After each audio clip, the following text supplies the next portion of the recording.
Bonsoir à toutes et à tous. Je suis ravie de vous retrouver pour votre journal en français. À la présentation, je suis Salamot Kadri. Voici les titres. À l'occasion de la journée de lutte contre le cancer au Niger, les autorités sanitaires misent sur le dépistage précoce. On en parle dans ce journal. La fête annuelle des animistes consacrée aux prévisions de l'année s'est tenue lundi à Massalata, dans le département de Birni-Konni. Les détails sur leurs prévisions dans un instant.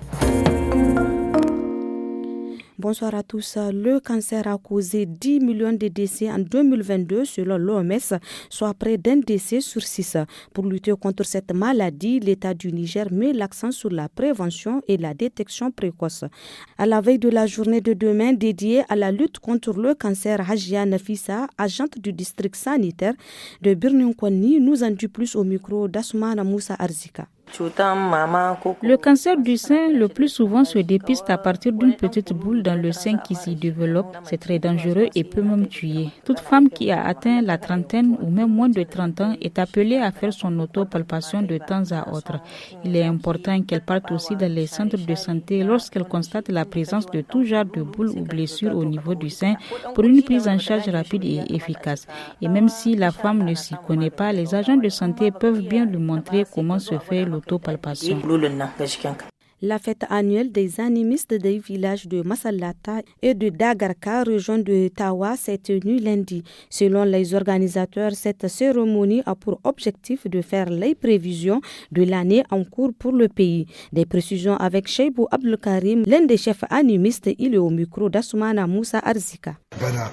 Selon ces prévisions, l'année devrait connaître des pluies abondantes avec des risques d'inondation. La campagne agricole est annoncée féconde, mais certaines zones pourraient être touchées par des ennemis des cultures, notamment des chenilles, des oiseaux et des criquets. Sur le plan sanitaire, ces prévisions évoquent aussi des épidémies. Pour les prévenir, il est conseillé aux populations de faire les offrandes selon la tradition. Il est notamment proposé de faire les offrandes le vendredi avec du riz, du sorgho, du mil ou du maïs. Le jeudi, d'offrir la farine de céréales et de préparer du niébé pour les offrandes.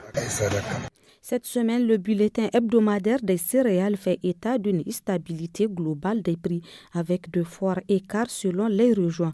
Pour le sac de 1200 kg, les tarifs varient du simple au double selon les marchés, avec un prix moyen national estimé à 19 700 francs CFA.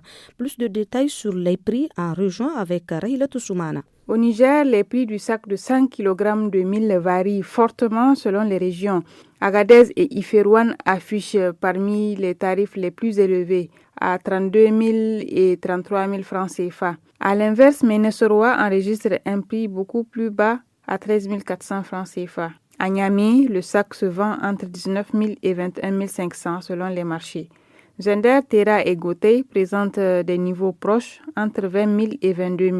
Tawa est légèrement en dessous à 18 500 francs. Selon le système d'information sur les marchés agricoles, ces écarts s'expliquent notamment par la disponibilité locale, les coûts de transport, l'accès aux circuits commerciaux, la demande locale ou encore les politiques gouvernementales. La foire des maraîchers d'Agadez, lancée le 18 janvier, est prévue se poursuivre à Niamey jusqu'au 15 février prochain.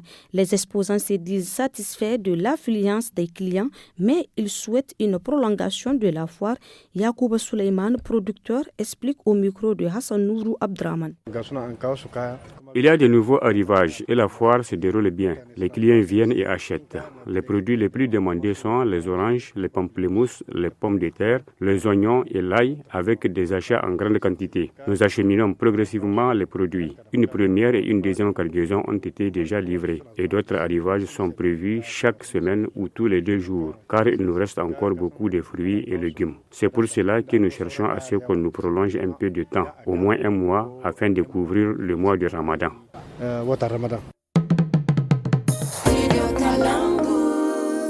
La vente au détail de carburant est interdite dans la commune rurale de Hamdallaye, dans la région de Tillabéri.